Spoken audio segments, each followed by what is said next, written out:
اعوذ باللہ من الشیطان الرجیم بسم اللہ الرحمن الرحیم الحمد للہ الذی کان موجودا قبل حدوث الاشیاء ویبقى بعد فناء الاشیاء تفرد بالاولیۃ والقدم وسمى كل شيء ما عداه بالفناء والعدم قال عز شانه كل شيء هالك الا وجهه وَكُلُّ نَفْسٍ ذَائِقَةُ الْمَوْتِ۔ صلوات پڑھ لیجیے گا بلند آواز سے۔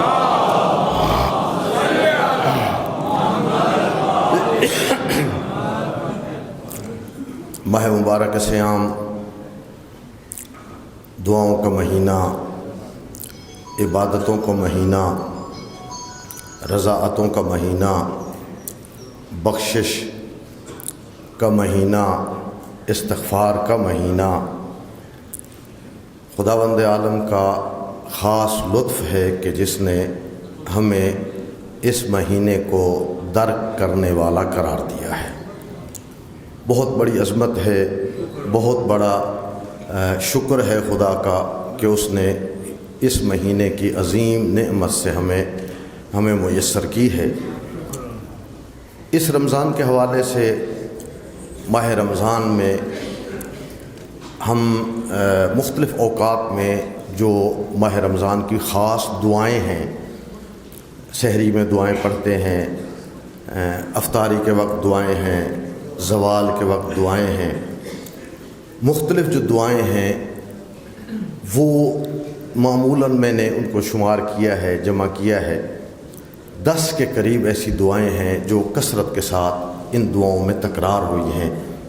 ہمیں پتہ ہونا چاہیے کہ ہم نے اس مہینے میں کون سی دعائیں جو ہے وہ ضرور مانگنی ہیں۔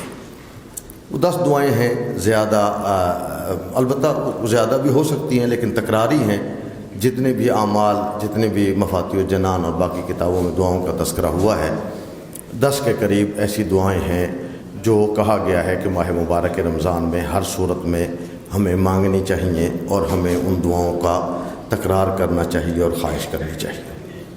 ان 10 دعاؤں کا تذکرہ میں بھی کرتا ہوں، لیکن دعا کے حوالے سے بہت زیادہ روایات، اتنی زیادہ روایات ہیں کہ جس میں دعا کو ایک لازمی جزو قرار دیا گیا ہے۔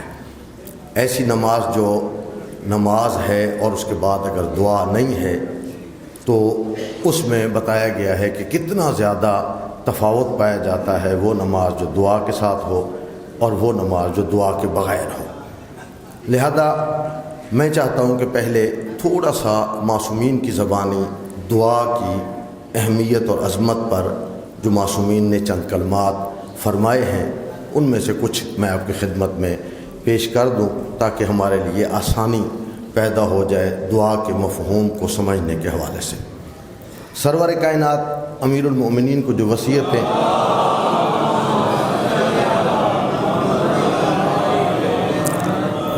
فرما رہے تھے ان میں کہا یا علی اوصیک بالدعا، میں آپ کو دعا کی وصیت کرتا ہوں۔ آپ اندازہ کریں کون کسے کہہ رہے ہیں، کتنی عظیم ہستی، اور انہیں کہا کیا جا رہا ہے کہ یا علی میں وصیت کر رہا ہوں تمہیں دعا کے لیے، دعا کو ترک نہیں کرنا ہے۔ دعا کے لیے کہا گیا ہے الدعا فتح عبادہ، دعا کی وجہ سے عبادت کے دروازے کھل جاتے ہیں۔ دعا کیا ہے؟ دعا کے حوالے سے معصوم علیہ الصلوۃ والسلام نے فرمایا ترک الدعاء معصیہ، اگر کوئی دعا کو چھوڑ دیتا ہے سمجھو گناہگار ہے۔ ترک الدعاء معصیہ۔ پھر بتایا الدعاء ترس المؤمن، مومن کے لیے ایک ڈھال کی ضرورت ہے، اس ڈھال کا نام ہے دعا۔ پھر فرمایا من قرأ باب اللہ سبحانہ فتح لہ، کوئی ہے جو اللہ کے دروازے کو کھٹکھٹائے اس کے لیے وہ دروازہ کھل جائے گا۔ وہ کھلے گا کس کے ساتھ؟ دعا کے ساتھ۔ دعا کے ذریعے سے وہ دروازہ جو ہے وہ آپ کے لیے کھل جائے گا۔ علیک بالدعاء فإن فیہ شفاء من کل داء، معصوم فرماتے ہیں میں تمہیں دعا کی نصیحت کر رہا ہوں۔ ہر قسم کی بیماری کا حل جو ہے وہ اس دعا کے اندر موجود ہے۔ علیکم سلاح الانبیاء، آپ سے میں کہہ رہا ہوں کہ آپ انبیاء کے اسلحہ کو اختیار کر لیں۔ کسی نے پوچھا مولا یہ انبیاء کا اسلحہ کیا ہے؟ فرمایا الدعاء سلاح المؤمن، دعا جو ہے وہ مومن کا اسلحہ ہے۔ دعا کے ذریعے سے مومن انسان جو ہے وہ اپنی تمام چیزیں، ان الدعاء یرد القضاء، دعا کے ذریعے سے جو قضا ہے وہ پلٹ جاتی ہے۔ کچھ ہونا ہوتا ہے، نقصان ہونا ہوتا ہے، مشکل ہونی ہوتی ہے، وہ دعا آ کے اس کو دور کر دیتی ہے۔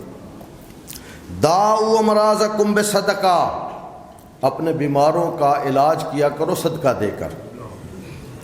وادفعوا ابواب البلاء بالدعاء، اور مصیبتوں کے دروازے جو ہیں وہ بند کرنے ہوں تو پھر دعا کا سہارا لیا کرو۔ قال الصادق ثلاث لا يضر معهن شيء، تین چیزیں ایسی ہیں اگر کسی کے پاس ہوں اسے کوئی چیز نقصان نہیں پہنچا سکتی، کوئی چیز نقصان نہیں دے سکتی۔ الدعاء عند الکربات، جب مشکل ہو تو دعا مانگا کرو۔ الاستغفار عند الذنب، جب غلطی ہو جائے، گناہ ہو جائے تو فوراً استغفار کیا کرو۔ والشکر عند النعمہ، اور جب نعمت اللہ دے تو فوراً اس کا شکریہ ادا کیا کرو۔ احب الاعمال الی اللہ فی الارض الدعاء، اللہ کے نزدیک سب سے بہترین اعمال وہ دعا ہے۔ ان اعجز الناس من اعجز من الدعاء، لوگوں میں عاجز ترین شخص وہ ہے جو دعا سے عاجز ہے، دعا نہیں کرتا ہے تو وہ عاجز ترین شخص ہے۔ افضل الکلام عند اللہ الدعاء، اللہ کے نزدیک بہترین کلام جو ہے وہ دعا ہے۔ ما من شیء اکرم علی اللہ من الدعاء، اللہ کے نزدیک سب سے زیادہ کوئی کرامت والی چیز ہے تو وہ دعا ہے۔ افضل العبادت الدعاء، عبادتوں میں سب سے بہترین افضل جو عبادت ہے اس کو بھی دعا کہا گیا ہے۔ تو یہ جو میں نے معصومین علیہ الصلوۃ والسلام کے چند فرامین آپ کو خدمت میں پیش کیے ہیں، اس سے ہمیں اندازہ ہوتا ہے کہ دعا کی عظمت کتنی زیادہ ہے۔ اپنے آپ کو گناہوں سے بچانا ہو تو بھی دعا کی ضرورت، دروازہ جو ہے وہ کھلوانے ہوں آسمان سے تو اس کے لیے بھی دعا کی ضرورت، بیماروں کا علاج کروانا ہو تو بھی دعا کی ضرورت، کسی مشکل سے اپنے آپ کو نکالنا ہو تو بھی دعا کی ضرورت۔ تو دعا جو ہے وہ ہر صورت میں انسان جو ہے وہ اس کو انجام دیتا ہے۔ اب میں عرض کرنا چاہتا ہوں کہ وہ مقامات تقریباً 10 کے قریب مقامات ایسے ہیں جو ہماری اس ماہ مبارک رمضان میں جو ہم مفاتی یا مختلف دعائیں پڑھتے ہیں اس میں دعا کا تذکرہ کیا گیا ہے کہ ہم نے وہ 10 دعائیں یا 10 کے قریب جو دعائیں ہیں وہ مانگنی کیا ہے۔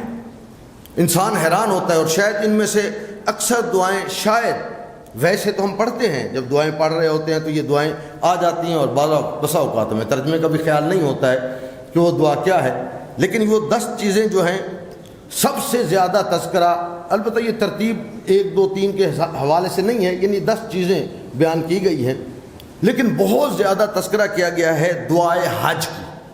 ماہ مبارک رمضان میں ہم نے جو دعائیں مانگنی ہیں، ایک دعا ہے اللہم ارزقنی حج بیتک الحرام فی عامی ھذا و فی کل عام۔ یہ دعا بہت ساری دعاؤں میں، سحری کی دعاؤں میں، افطاری کے وقت دعا، زوال کی دعا، اکثر دعاؤں میں یہ لفظ آیا ہے کہ ہمیں اپنے ماہ مبارک کی جو دعائیں مانگنی ہیں اس میں ایک دعا یہ مانگیں کہ یا اللہ ہمیں بیت اللہ کی زیارت بھی نصیب کرا دے اور ہمیں حج کی سعادت جو ہے وہ نصیب کر۔ تو ایک دعا ہو گئی۔ دوسری دعا زیارت کے لیے کہ اگر آپ جائیں گے تو دعا مانگیں کہ یا اللہ ہمیں زیارت امیر المومنین نصیب کر، یا اللہ ہمیں زیارت سرور کائنات کی قبر کی زیارت نصیب فرما، ہمیں معصومین کے مشاہد کی۔ تو ان کا تذکرہ بھی کثرت کے ساتھ موافق الکریم، مشاہد شریفہ و زیارت قبر نبی، یہ ان الفاظ کے ساتھ بہت زیادہ تذکرہ ہوا ہے۔ تو پہلا ہمارا کام یہ ہو گیا کہ ہم نے حج کے لیے ضرور دعا مانگنی ہے، جو دعائیں مانگنی ہیں۔ دوسرا زیارت کے لیے دعا۔ تیسری دعا بڑی اہم ترین دعا ہے، شاید ہم میں سے کوئی بھی، بہت کم افراد ایسے ہوں گے، وہ ہے طلب شہادت۔ موت تو آنی ہے، لیکن ماہ مبارک کی جو رمضان کی دعائیں ہم پڑھ رہے ہوتے ہیں ان میں کثرت کے ساتھ ان دعاؤں میں جس کا تذکرہ ہے وہ ہے طلب شہادت، اسألک ان تجعل وفاتی قتلا فی سبیلک، یا اللہ میں دعا مانگ رہا ہوں کہ میری وفات تیری راہ میں قتل کے ساتھ ہو، یعنی شہادت کی موت یہ ماہ مبارک رمضان میں مانگی جانے والی دعاؤں میں۔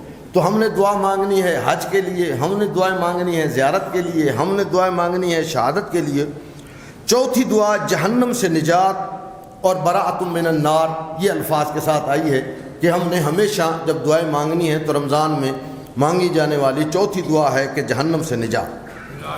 پانچویں دعا ہے جنت اور اس کی نعمات، فادخلنا فی علیین فافوزنا والحموم الطیر وغیرہ، جنت کی جتنی نعمتیں ہیں یا اللہ مجھے جنت دے دے، وہاں تازہ جانوروں کا گوشت، پرندوں کا گوشت، فلاں نعمتیں وہ مجھے عطا کر دے۔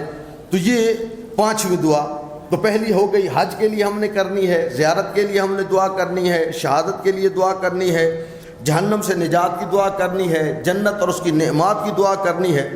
ساتویں دعا جس کا کثرت کے ساتھ تذکرہ ہے وہ ہے محبت اہل بیت۔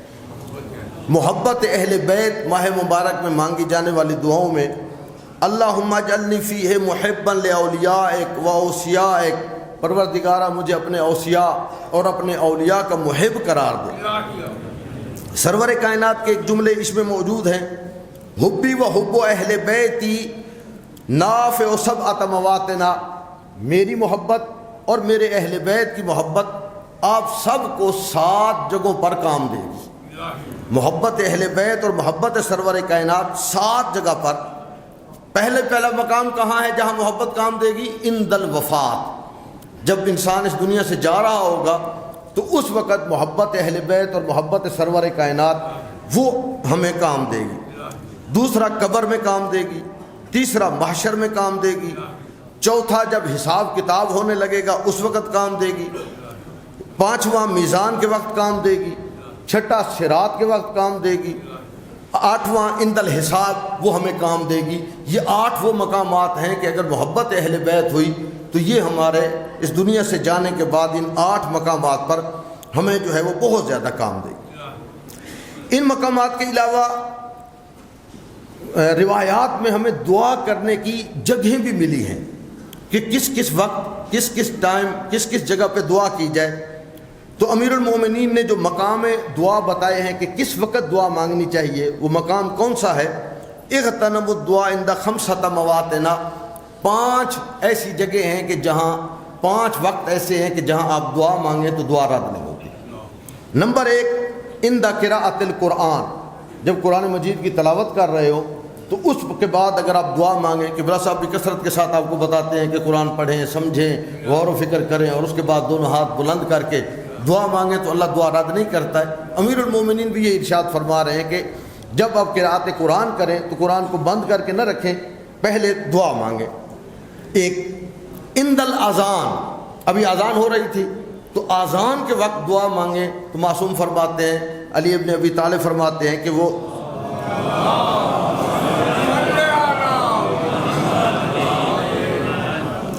عند نزول الغیث، جب بارش ہو رہی ہو اس وقت اگر دعا مانگی جائے تو وہ دعا رد نہیں ہوتی۔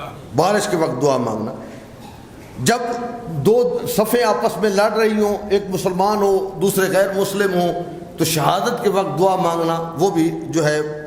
وعند دعوت المظلوم، جب مظلوم بیچارہ رو رہا ہو، پکار رہا ہو تو اس وقت بھی اگر دعا مانگی جائے تو یہ دعا رد نہیں ہوتی۔ تو تلاوت قرآن کے وقت، اذان کے وقت، بارش کے وقت، شہادت کے وقت اور مظلوم کی پکار کے وقت دعا مانگنا، یہ وہ ٹائم ہے کہ مقامات ہیں کہ جہاں انسان کی دعا رد نہیں ہوتی ہے۔ دعا کی اوقات کون سے ہیں، ساعت کون سی ہیں، کس کس وقت میں دعا مانگی جائے، اسی کے لیے بھی امیر المومنین کا ارشاد ہے ساعۃ فی یوم الجمعہ۔ یہ ابھی آپ جمعے کے ٹائم بیٹھے ہیں، جمعے کا وقت ہے، تو فرمایا یہ جمعے کا وقت دعا کی قبولیت کا بہترین وقت ہے۔ اگر اس وقت آپ دعا مانگیں گے تو آپ کی دعا جو ہے وہ کبھی بھی رد نہیں ہوگی۔ نمبر 2 ساعۃ نزول الشمس، جب نزول شمس ہو رہا ہو، سورج ڈوبنے کے قریب ہو، اس وقت اگر آپ دعا مانگے تو وہ دعا رد نہیں ہوتی۔ ساعۃ فی آخر اللیل، نصف شب کے وقت اگر دعا مانگی جائے تو وہ دعا رد نہیں ہوتی۔ اندہ زوال شمس، ابھی زوال ہوا ہے 12:05 پہ، زوال شمس کے وقت دعا مانگی جائے تو دعا رد نہیں ہوتی۔ وہ وقت الاسحار، اور جب سحری کا ٹائم ہو اس وقت دعا مانگیں تو دعا جو ہے وہ رد نہیں ہوتی۔ تو یہ وہ وقت ہیں کہ جمعے کے وقت، نزول شمس کے وقت، آخر لیل، زوال شمس کے وقت اور سحری کے وقت دعا اگر مانگیں تو یہ دعا رد نہیں ہوتی۔ کچھ جگہیں ایسی ہیں کہ جہاں دعا رد نہیں ہوتی، کچھ مقامات ایسے ہیں کہ جہاں دعا رد نہیں ہوتی۔ ایک بے مکہ عند المیزاب، مکہ میں میزاب کے پاس، پرنالے کے پاس، خانہ کعبہ کا جو پرنالہ لگا ہوا ہے اس کے پاس اگر دعا مانگی جائے تو وہ دعا رد نہیں ہوتی۔ عند المقام، مقام ابراہیم پر اگر دعا مانگی جائے تو وہ دعا رد نہیں ہوتی۔ عند حجر الاسود، حجر اسود کے پاس دعا مانگی جائے وہ دعا رد نہیں ہوتی۔ بین المقام والباب، باب اور مقام ابراہیم کے درمیان اگر دعا مانگی جائے تو وہ دعا رد نہیں ہوتی۔ جوف الکعبہ، کعبہ کے سینٹر میں اگر دعا مانگی جائے تو وہ دعا رد نہیں ہوتی۔ اندہ بئر زمزم، زمزم کے کنویں کے پاس اگر دعا مانگی جائے تو وہ دعا جو ہے وہ رد نہیں ہوتی۔ اند المروہ، صفا اور مروہ میں، مروہ کے پاس دعا مانگی جائے تو وہ نہیں ہوتی۔ اند المشعر، مشعر الحرام کے پاس دعا مانگی جائے۔ اند الجمرات الثلاث، 3 شیطانوں کو جب پتھر مارنے جاتے ہیں اس وقت اگر دعا مانگی جائے۔ اند رؤیت الکعبہ، جب کعبہ پر نگاہ پڑے اور جو ہی اس پر نگاہ پڑے تو اس وقت دعا مانگی جائے۔ تو اند العرفات، میدان عرفات میں اگر دعا مانگی جائے تو یہ دعا رد نہیں ہوتی ہے۔ ایک دو درود بھیج لیجیے گا بلند آواز سے، محمد والا۔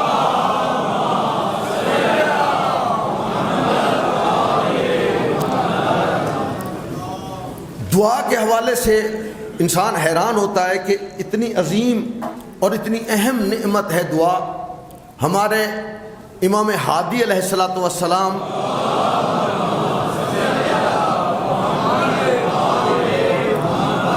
مریض ہوتے ہیں، بیمار ہوتے ہیں تو وہ چند اپنے اصحاب کو، اپنے ساتھیوں کو اپنا نائب بناتے ہیں کہ آپ لوگ چلے جائیں، جا کے حضرت امام حسین علیہ السلام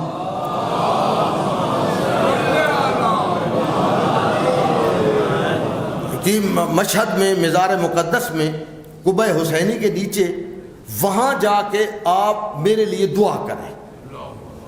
آپ چلے جائیں، میری طرف سے نائب بن جائیں، میں مریض ہوں، میں جا نہیں سکتا، آپ وہاں جا کے میرے لیے دعا کریں۔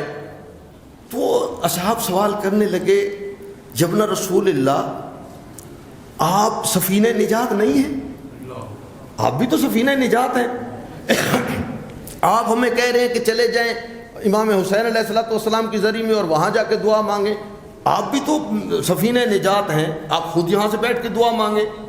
تو معصوم نے فرمایا کلنا سفن النجات، ہم سارے کے سارے 14 کے 14 سفینہ نجات ہیں، لیکن سفینۃ الحسین اسرا، حسین کا جو سفینہ ہے وہ بہت تیز ہے، جلدی دعائیں۔ تو اس وقت معصوم نے فرمایا، امام ہادی نے فرمایا، کوئی دنیا کا ایسا مقام نہیں ہے کہ جہاں وعدہ کیا گیا ہو کہ دعا رد نہیں ہوگی۔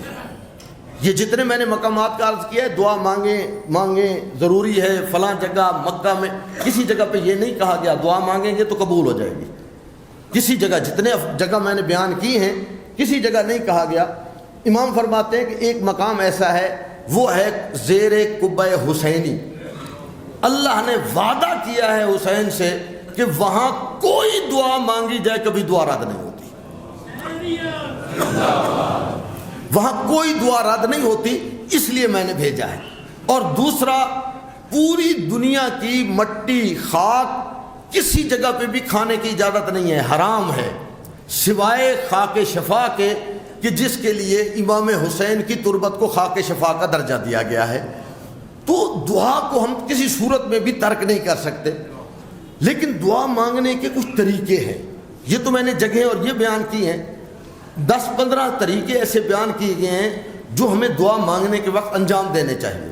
آپ دیکھتے ہوں گے کہ حضرت موسیٰ علیہ السلام جب دعا مانگتے ہیں قرآن مجید میں، رب اشرح لی صدری، وَيَسِّرْ لِي أَمْرِي، تو دعا انہوں نے مانگنی کسی اور چیز کی ہوتی ہے کہ وَاجْعَلْ لِي وَزِيرًا مِّنْ أَهْلِي، یا اللہ میرے اہل بیت میں سے میرا ایک نائب بنا دے، امام بنا دے، وزیر بنا دے. لیکن اپنی اس دعا سے پہلے 3-4 چیزیں، اور وہ تربیت کر رہے ہیں کہ دعا مانگنی کس طرح ہے. سب سے پہلے کہا رب اشرح لی صدری، یا اللہ میرے سینے کو علم سے بھر دے. ہمیں بھی دعا مانگتے وقت اپنے علم میں اضافے کی دعا کرنی چاہیے. ہم نے دیکھا نہیں ہے کہ سرور کائنات کہتے کل رب زدنی علما، اللہ کہہ رہا ہے اے محمد آپ اکثر کہا کرو یا اللہ میرا علم بڑھا دو، میرا علم بڑھا دو، میرے علم میں اضافہ کر دو. تو دعا مانگنے کا کوئی ضابطہ ہے، طریقہ ہے. تو ایک چھوٹا سا سورہ طٰہٰ میں رب اشرح لی صدری، یا اللہ میرے سینے کو علم سے بھر دے. ویسر لی امری، جو کام میرے ذمے لگایا ہے اس کو آسان کر دے. واحلل عقدۃ من لسانی، میری زبان میں تاثیر رکھ دے. یفقہوا قولی، ایسی تاثیر رکھ دے میں بات کروں لوگوں کو بات سمجھ آنا شروع ہو جائے. پھر فرمایا